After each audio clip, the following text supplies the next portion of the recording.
After deadly flooding devastated parts of Spain, rubbish buildup is now leading to rats and health issues. WMO warns the world is already becoming dangerously overheated as the COP29 UN Climate Summit kicks off in Baku. At least 8 people were killed in Israel's northernmost attack on Lebanon in a year.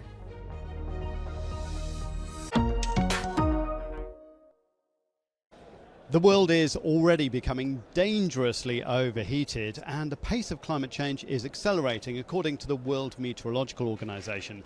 They just released their latest Global State of the Climate report for 2024, showing that the past decade was the warmest on record. And it's exactly what scientists had predicted, according to Director General Celeste Saulo. Está siendo más acentuado de lo esperado, pero no es una sorpresa y tenemos que reconocer que los científicos y científicas marcaron esto desde hace muchos años, más de 30 también, y que lo que es una sorpresa es la lentitud para reaccionar. The UN's weather experts say that we are already at 1.3 degrees of warming compared to the pre-industrial average, and we are already seeing unprecedented sea surface temperatures, melting at the ice caps, droughts, and of course floods like we saw in Spain. Creo que las personas no estamos preparadas para eventos de esa naturaleza, que existe un terrible desafío en cómo armar protocolos que permitan que las personas se preparen y reaccionen de manera adecuada para la intensidad de los fenómenos que estamos enfrentando. It's a grim outlook. Greenhouse gas emissions may be falling in Europe, but they're still rising around the globe, and it doesn't matter to the atmosphere whether the CO2 was emitted in Beijing, Baku or Berlin. More heat-trapping gases in the atmosphere means more warming for everyone, and that's the bottom line. Jeremy Wilkes at COP29 in Baku in Azerbaijan for Euronews.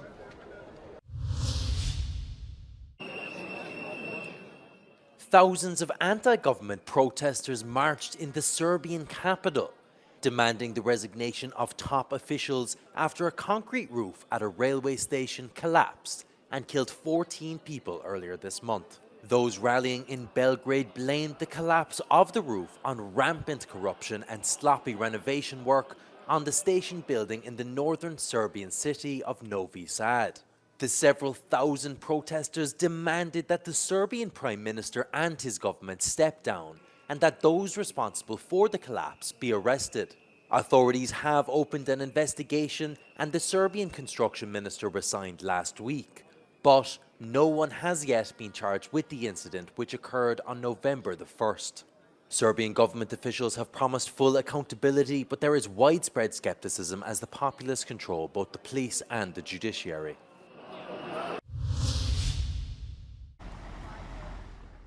Echoes remain of last week's clashes in Amsterdam between Israeli Maccabi supporters and pro-Palestinian demonstrators.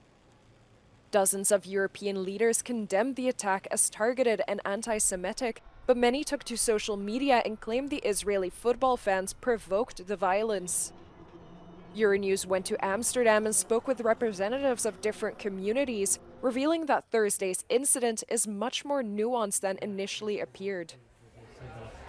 If you see the images of Israeli people that of course also are partly hooligan and also really did, I think, things that were not good in the day before, and you really should condemn that. And I really can understand that young Muslim people here feel, triggered by it and want to do something bad. I can understand how that works. I don't agree with it, but then you see, as Jews living in Israel or living here in the Netherlands, you see Israelis being attacked, but being asked by the people while they're being attacked if they are Jewish. So you see there, this combination, and it frightens you. Almost everyone Euronews spoke to felt targeted to a certain extent because of their identity. Daniela Coronel, a Jewish Dutch volunteer, helped host Maccabi fans in hotels before their return to Israel. She said it was the first time she felt the need to hide her identity. It's really dangerous to tell wherever that you are Jewish or maybe have Israeli family or so. We are really, really scared at the moment. about what's going on and about the anti-Semitism and the Netherlands not really doing something to change that. Before being attacked by pro-Palestinian demonstrators on Thursday, Maccabi fans tore down Palestinian flags and chanted racist anti-Arab slurs. Pro-Palestine activist Rose Ikema said Thursday's violence was politically charged. This was a political action. And we cannot use anti-Semitism. This city is full of people who are Jewish, who are supporting, who are demonstrating side by side to us. A lot of people felt uncomfortable to even wear a keffiyeh all week because we've heard about the racist attacks all week and about buildings and people being targeted because they look Muslim or because they wear a keffiyeh. Dutch pro-Palestinian groups had urged the city to cancel the match days ahead as a protest against Israel's ongoing war in Gaza. Journalist Bob Sneevliet said local authorities made a few vital mistakes leading up to the incident.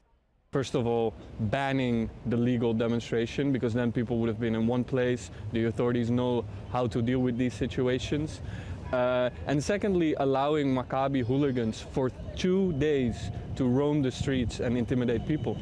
Meanwhile, Paris gears up to ensure security as Israel is set to play against France on Thursday.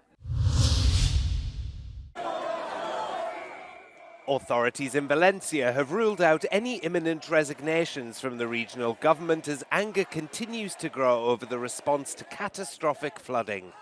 Thousands of people staged a protest on Saturday night accusing the regional government of sending out public warnings about the dangers of the flooding too slowly. A group of protesters demanding the resignation of regional president Carlos Mazon clashed with riot police in front of the city hall. The EFE news agency said at least 31 police officers were injured in the violence. But the region's vice president said no one would be stepping down, as to do so would be a betrayal of the victims. At least 222 people have been killed in Spain's worst natural disaster in decades.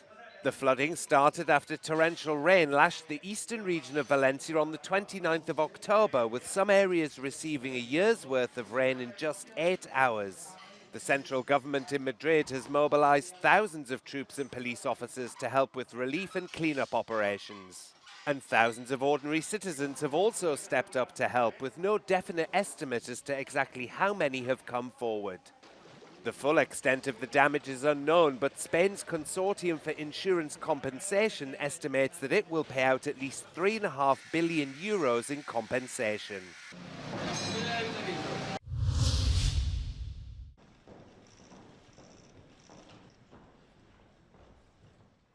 The Franco-German Alliance has stalled.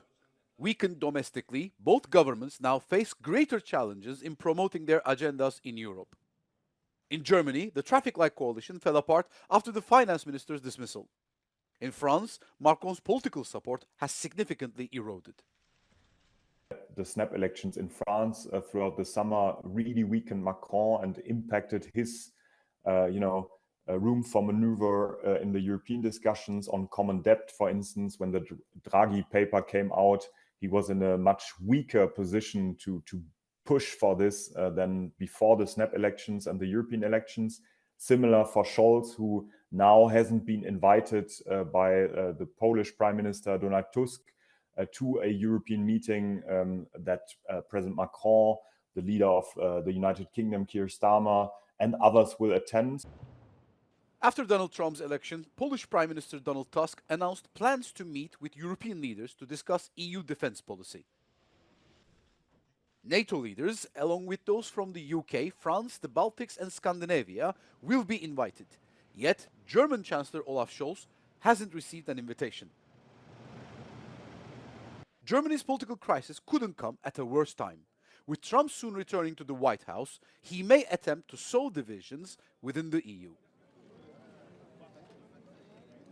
Donald Trump has every interest to bilateralize transatlantic relations, because he knows that if he speaks to Viktor Orban, to Emmanuel Macron, to Olaf Scholz or his successor bilaterally, that he will have much more weight in tariff discussions, in discussions on European defense, than if he would speak to a bloc of 27 EU member states that have a common position. And I think that's a big risk right now. The threat of recession in Germany could place additional stress on the Franco-German engine. Germany, the EU's largest economy, will be focused on the election campaign as Trump returns and threatens to impose tariffs on European imports.